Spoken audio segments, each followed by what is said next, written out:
Provokasi Tumorang, grup C semester 6 dengan NIM 1804117136 dari Prodi Pendidikan Agama Kristen. Adapun tujuan pembuatan video ini adalah untuk memenuhi tugas dari mata kuliah metode PA yang diampu oleh dosen Ibu Roni Simatupang PDK.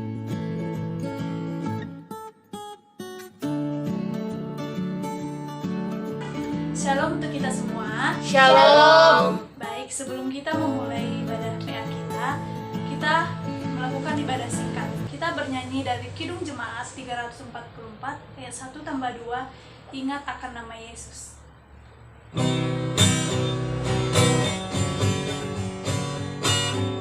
Ingat akan nama Yesus, Kau yang susah dan sedih.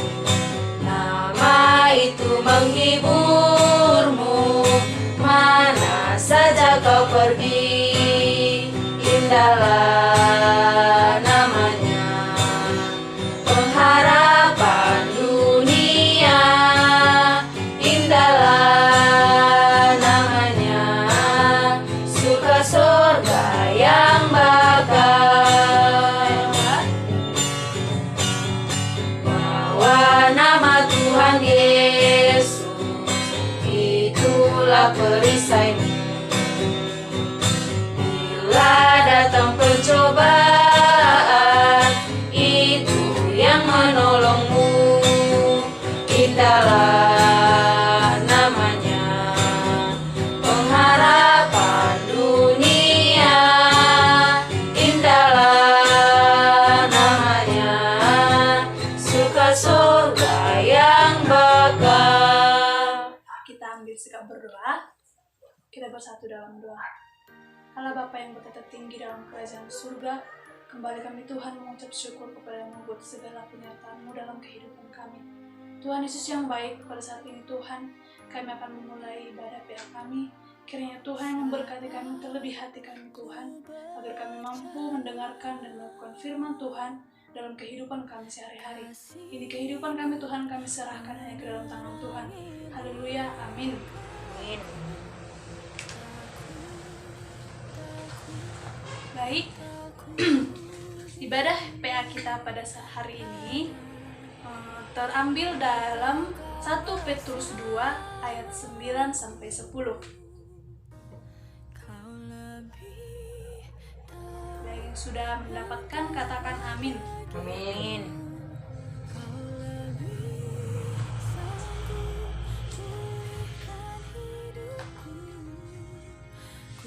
Kita baca secara responsoria, dimulai dari saya. 1 Petrus 2 ayat 9 sampai 10. Begini firman Tuhan. Tetapi kamulah bangsa yang terpilih, imamat yang rajani, bangsa yang kudus, umat kepunyaan Allah sendiri, supaya kamu memberitakan perbuatan-perbuatan yang besar dari Dia yang telah memanggil kamu keluar dari kegelapan kepada terangnya yang ajaib. Kamu yang dahulu bukan umat Allah, tetapi yang sekarang telah menjadi umat-Nya, yang dahulu tidak dikasihani, tetapi yang sekarang telah beroleh belas kasihan.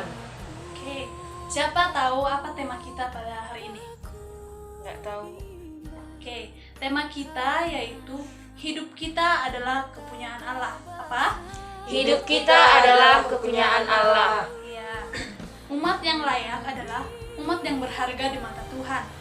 Sebutan umat yang layak diberikan ini kepada umat Israel, dan hari ini sebutan sebagai umat yang layak diberikan kepada umat Kristiani atau orang yang percaya kepada Tuhan. Siapa yang percaya kepada Tuhan? Oke, kita semua percaya kepada Tuhan. Nah, dan mereka disebut sebagai bangsa yang terpilih, imamat yang rajani, bangsa yang kudus, dan umat kepunyaan yang menjadi orang Kristen.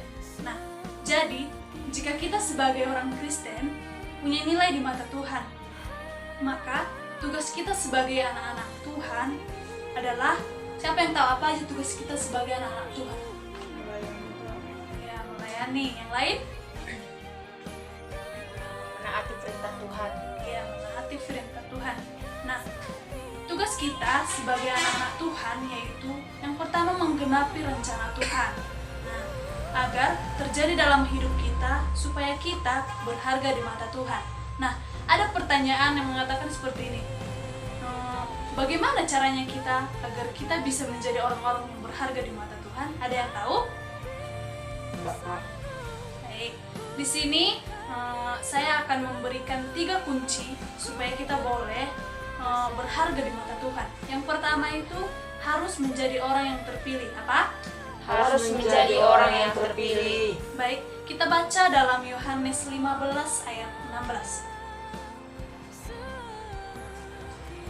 Yohanes 15 ayat 16. Nah, kita baca bersama-sama ya.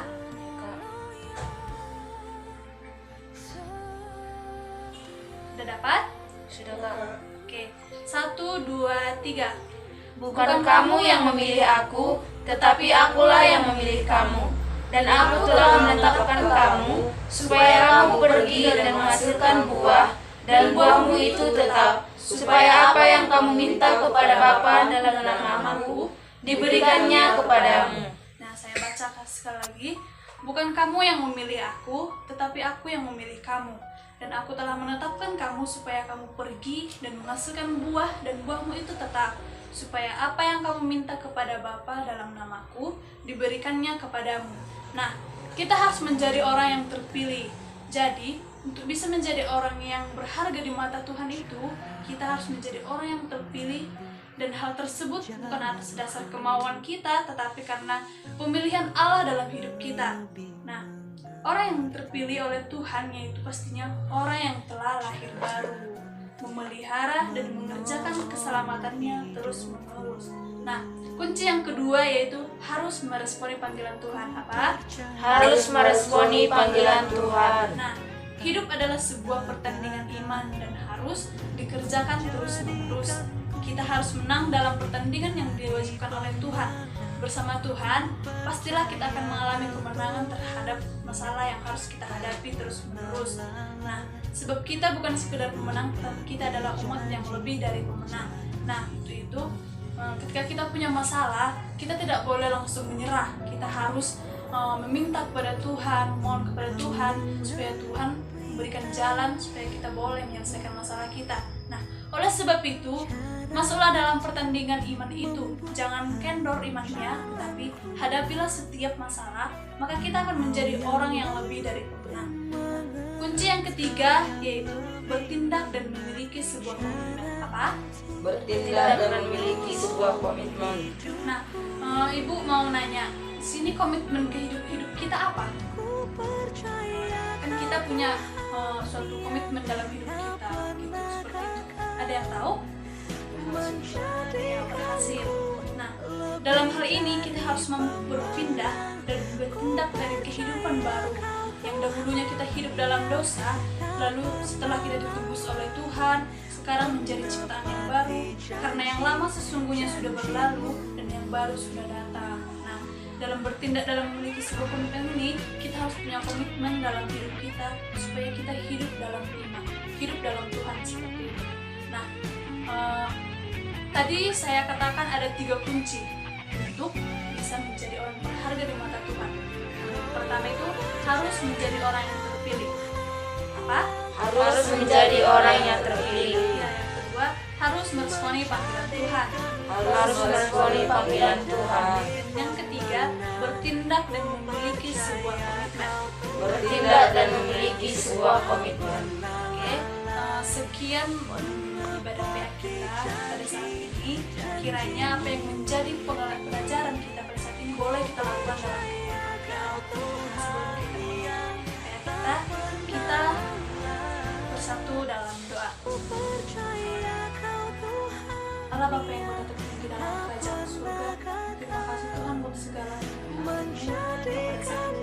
Tuhan Yesus yang baik, kami telah selesai Tuhan melakukan ibadah PA kami. Kiranya apa yang menjadi pelajaran kami pada saat ini boleh kami lakukan dalam kehidupan kami.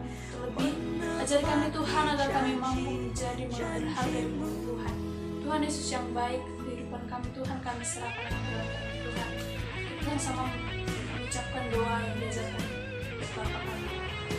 Bapa kami yang di surga, dikuduskanlah namamu, datanglah kerajaanmu, Jadilah kehendak-Mu di bumi seperti di surga.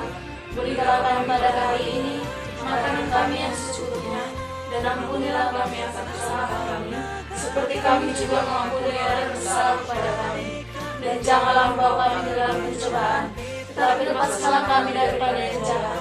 Karena Engkau yang punya kerajaan, dan kuasa, dan kemuliaan sampai selama-lamanya. Amin. Shalom untuk kita semua. Shalom.